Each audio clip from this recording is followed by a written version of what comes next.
Good evening, I'm Alma Angeles. You're watching Eagle News International and tonight's program. In a heartwarming development, 2 American hostages, a mother and her daughter, Judith and Natalie Ranan, formerly held by Hamas in Gaza, have been successfully released. President Biden personally spoke to them, assuring full government support during their recovery. So, the ongoing Republican leadership crisis continues to hinder the functioning of the U.S. legislature. This crisis has left the government unable to perform essential tasks, including funding and addressing national security concerns, as Judiciary Chair Jim Jordan was removed as the Speaker of the House nominee by his own party. And Russia's top diplomat, Foreign Minister Sergei Lavrov, dismissed U.S. claims that North Korea had transferred munitions to Russia, citing a lack of evidence. The White House had alleged that North Korea delivered over 1,000 containers of military equipment and weapons to Russia.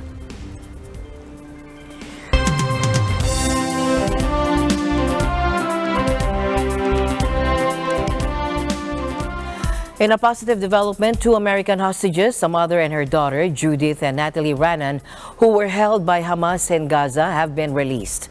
They were among more than 200 hostages captured during the Hamas terrorist attack on October 7.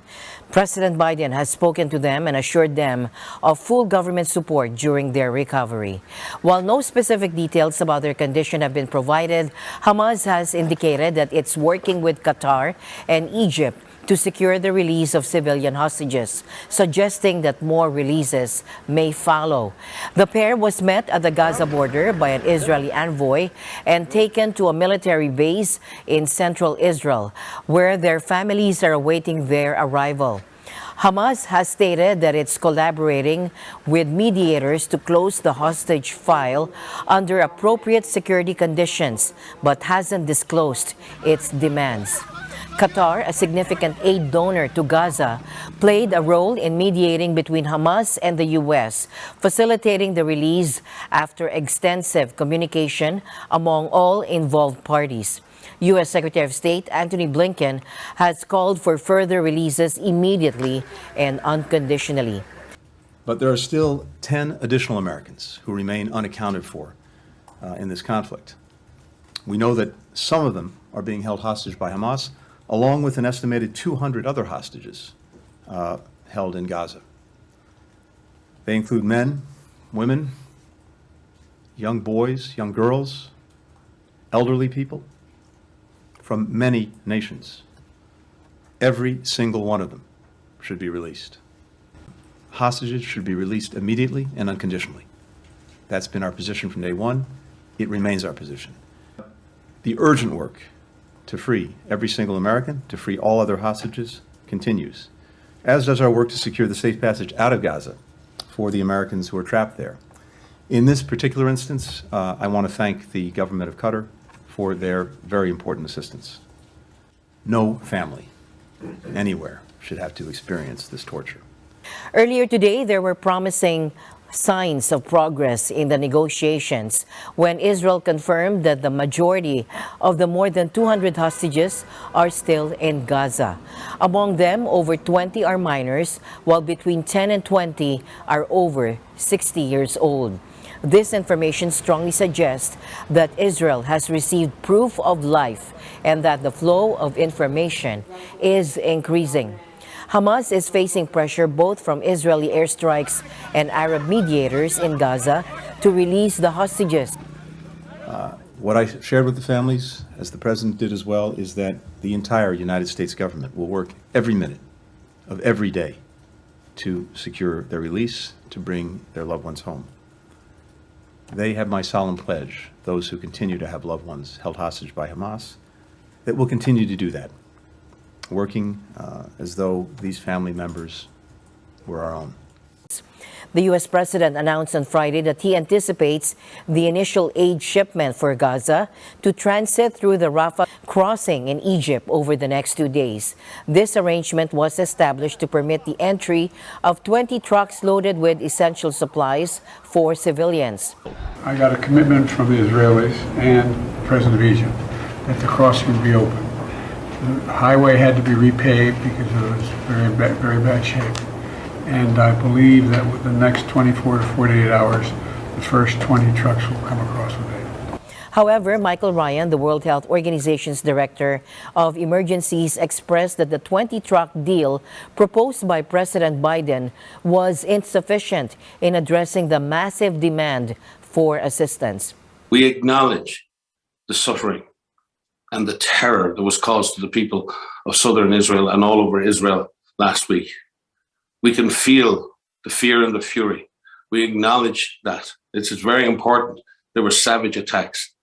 And we can understand the rage and the fury of the people of Israel. But you cannot justify what's happening to the ordinary people of Palestine. This has to stop what happens on the far side of that crossing, because delivering aid to the other side of the crossing is not good enough. The people are scattered all over Gaza. The hospitals are scattered all over Gaza. There needs to be safe access to those facilities. There needs to be safety guarantees so that aid can get to where it needs to go. So the operation is complex. It's not just an issue of opening or closing the gate at the border. It's going to require very, very high-level diplomacy between multiple countries. The violence has to stop, the bombing has to stop, and we have got to get assistance to the people of Gaza. But for that, this must be a sustained effort. We are not looking for one convoy to come. We are looking for convoys to be authorized in a meaningful numbers of trucks to go every day into Gaza to provide enough support to the Gaza people. According to Ryan, 2,000 trucks are urgently required. The UN reports that over 1 million out of Gaza's 2.4 million population are now displaced, with the humanitarian situation continuously deteriorating, reaching a state described as beyond catastrophic. Overnight, Israeli jets carried out airstrikes on more than 100 Hamas targets in Gaza. These strikes were accompanied by loud explosions and plumes of smoke rising from the northern Gaza Strip. Prime Minister Benjamin Netanyahu, wearing body armor and showing support for the frontline soldiers, encouraged them to fight with great determination, while Defense Minister Yoav Gallant informed the personnel that the order for a ground invasion would come soon. In a developing story, the second batch of overseas Filipino workers returning from Israel has arrived in Manila, as reported by the Department of Migrant Workers. This group of 18 OFWs, consisting of 14 caregivers and 4 hotel workers, touched down at the Ninoy Aquino International Airport Terminal 3 at 3:55 p.m. Their return follows the escalating conflict between the Israeli Defense Forces and the militant group Hamas. The returning OFWs were greeted with a warm welcome by DMW Undersecretary Maria Antoinette Velasco Aliones and Foreign Affairs Undersecretary Eduardo de Vega. Simple lang yung proseso para doon sa mga kababayan natin na nangangailangan ng tulong para sa repatriation. Isa lang po yung numerong tinatawagan natin, 632-1348. Para sa repatriation. Pero kung meron pa pong mga ibang problema or may mga gusto silang makausap, kasama na po yung pamilya nila na nais din magbigay ng impormasyon, pakicheck po ang Facebook at website ng Department of Migrant Workers. Meron po tayong available lines, mahahaba yung numero para sa WhatsApp at Viber. Para po dun sa mga parating pa lang na kababayan natin, makakaasa po kayo nung programa at iba't ibang serbisyo na binibigay ng ating pamahalaan ayon na rin sa direksyon ng ating Pangulo. So yun pong financial assistance, ang livelihood assistance, ang medical assistance, at prioridad po natin yung inyong mental well-being at yung psychological wellness. Nung unang pagdating po sa Israel, hindi po gaano ka-worth po yung gera, dahil po noon po rocket lang po yung pinapalipad nila at na-intercept po ng Iron Dome nila. And then po ngayon pong taon na to, mas grabe na po yung mga mga kalaban nila. Naninira na po sila ng mga boundary, pumapasok po, pumapatay, at wala po silang kinikilingan. Kung sino pong makita nila sa daan, binabaril po nila at sinusunog.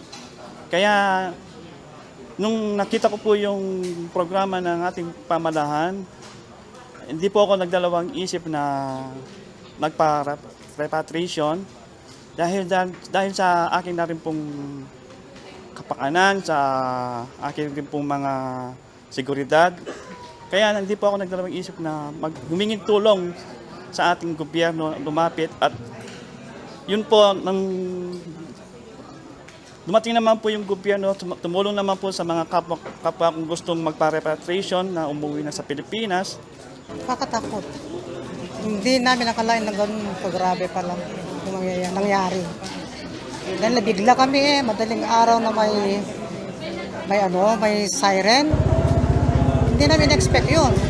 Then the next sa araw na din yan, parang sunod na Tapos nakita namin sa news na may nangyayari na pala. Grabe. Maraming salamat sa lahat ng sangay ng gobyerno na tumulong sa amin. Sana po ipagpapatuloy nyo, hindi lang sa ngayon, kung hindi sa hinaharap. Dahil ang hirap po ng buhay namin na bilang OFW po. Maraming salamat po sa ating President Bongbong Marcos. Ang huling nililibang ko doon sa may Haifa. Takot kami kasi may mismong bumaksak na bomba malapit doon sa bahay. Mabuti na lang na-intercept, bumaksak sa ibang lugar. Pero krayot pa rin yun. Kaya ninenervyos ako tuwing makakarinig ako ng siren.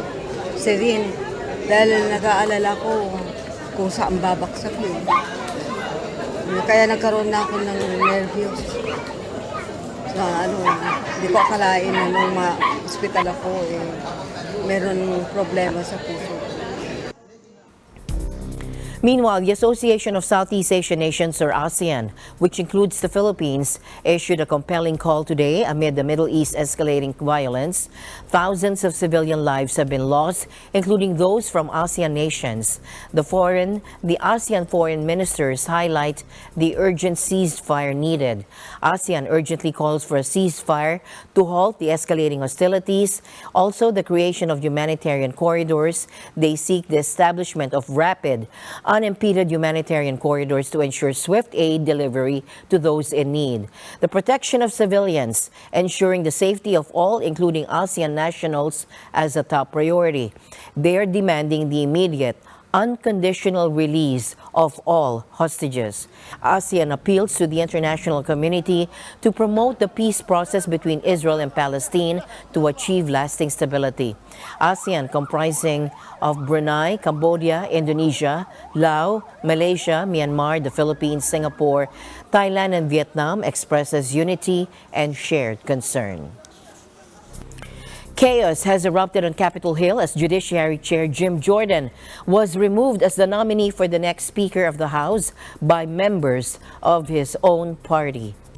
No person having received a majority of the whole number of votes cast by surname as Speaker has not been elected. Jordan's aspirations for the prestigious position, which is second in line to the presidency, resembled a struggle in quicksand. The more he fought, the deeper he sank. His loss of support ultimately forced him to withdraw from the race, concluding a contentious battle marked by anonymous threats. He said, no, I don't think he did. I think mostly what he said, look, I had nothing to do with it. But yet today we're getting, more of these text things about, rhinos are stopping Jim Jordan, click here, all that stuff. And that's not what a leader does. And also, look, true leaders are followed. That's what we're feeling. Some people are getting threats. Some people are getting threats against their children. You're getting threats too? I'm not. No, I'm not. I'm saying some people, not me, okay? Some people are getting threats, against their wives and children and all that. It's being very offensive. And so, no, I'm not going to be there. We have a government that runs out of money in 29 days. We have Ukraine running out of weapons in 2 weeks. We have 30 dead Americans in Gaza. We have 14 missing Americans in Gaza that we know of. And we have an entire branch of government that's offline. That is unacceptable. So I hope you all are asking the question of the 8 and the 208 that put us in this position, because they are the reason we're here. We're going to try to figure out how to clean up that mess that they caused. But that's why we're here right now. And everybody needs to be abundantly clear that we had a speaker who put a two-party bill on the floor to avert a government shutdown, and he was punished for it. Numerous members of the GOP opposed Jordan's bid for Speaker, citing threats and harassment they received as part of the pressure campaign waged by Jordan's allies in conservative media. Representative Don Bacon, a Republican from Nebraska, revealed that he and his family had been subjected to threats. Jim Jordan, in response to these threats and pressure tactics, has sought to quell the situation. After Representative Marionette Miller Meeks disclosed receiving credible threats following her vote against Jordan, he swiftly condemned the threats and called for unity, declaring, "Stop, it's abhorrent," on social media. In other news, President Joe Biden has urgently requested a massive $106 billion security package for military aid to Ukraine and Israel. However, he faces a formidable challenge in getting the proposal through a gridlocked U.S. Congress. The Republicans have removed hardliner Jim Jordan as their latest candidate after his third unsuccessful attempt to secure victory. Senate Majority Leader Chuck Schumer has promised swift action in the upper chamber and called upon Republicans to resolve their differences.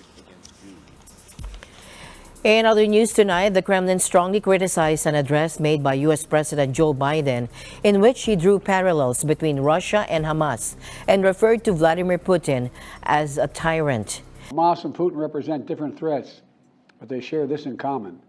They both want to completely annihilate a neighboring democracy, completely annihilate it. Hamas' stated purpose for existing is the destruction of the state of Israel and the murder of Jewish people. Hamas does not represent the Palestinian people. Hamas uses Palestinian civilians as human shields, and innocent Palestinian families are suffering greatly because of them. Kremlin spokesperson Dmitry Peskov expressed their disapproval, stating, "We do not accept such a tone when referring to the Russian Federation or our president." In a press conference held on Friday, Peskov further stated that such rhetoric is unsuitable for responsible leaders of state and is unacceptable to Russia. Additionally, he suggested that U.S. attempts to contain Russia would likely prove to be ineffective. In another development, Russian President Vladimir Putin paid a visit to the military headquarters in Rostov-on-Don, which is overseeing the Ukraine offensive, as confirmed by the Kremlin on Friday. The Kremlin issued a statement revealing that Putin had visited the Russian Armed Forces headquarters in Rostov-on-Don while returning from Perm, a city in the Urals where he had spent Thursday. During this visit, Army Chief of Staff Valery Gerasimov provided the president with an update on the current status of the Ukraine offensive, a military campaign initiated by Russia in February 2022. This meeting followed Ukraine's announcement on Tuesday, revealing the first-time use of U.S.-supplied ATACMS long-range missiles in the ongoing conflict. In response, President Putin asserted the next day that these long-range missiles, with a range of 165 kilometers, would have no significant impact on the war. А результата не будет. Уже поэтому это ошибка. Ну и, наконец, для Украины в этом смысле тоже ничего хорошего нет. Это просто продлевает агонию. Celebrating 75 years of the UK's National Health Service, an institution that's not just the backbone of the country's health care, but also a source of immense pride. In honor of this milestone, NHS England and Fujifilm UK organized a unique photography competition, capturing the essence of the NHS in the lives of those it serves. Take a look. July 5 marked the 75 years of the UK's National Health Service. The NHS treats millions of people every day. It's the UK's healthcare backbone and the pride of Britain. In celebration of this major milestone, NHS England and Fujifilm UK launched a photography competition, an opportunity to capture meaningful moments and personal stories by all whose lives have been touched by the NHS. One of the most coveted awards went to Emmanuel Espiritu, a Filipino nurse who won the Our People category. Noel, as is known by friends and family, works as a senior anesthetic nurse for West Middlesex University Hospital. And I can tell my grandkids that I used to work for the NHS. And I have a mark for the NHS. I have my winning photo in the NHS. She's one of the oldest staff member at West Middlesex Hospital. She has been working at West Middlesex for 47 years. So she had her retirement party last March, and my wife, her colleague, asked me if I can do a photo of her so we can give her a physical gift when she retires. That's how I came up with that photo. Filipino nurses play a significant part in the day-to-day operations of the NHS.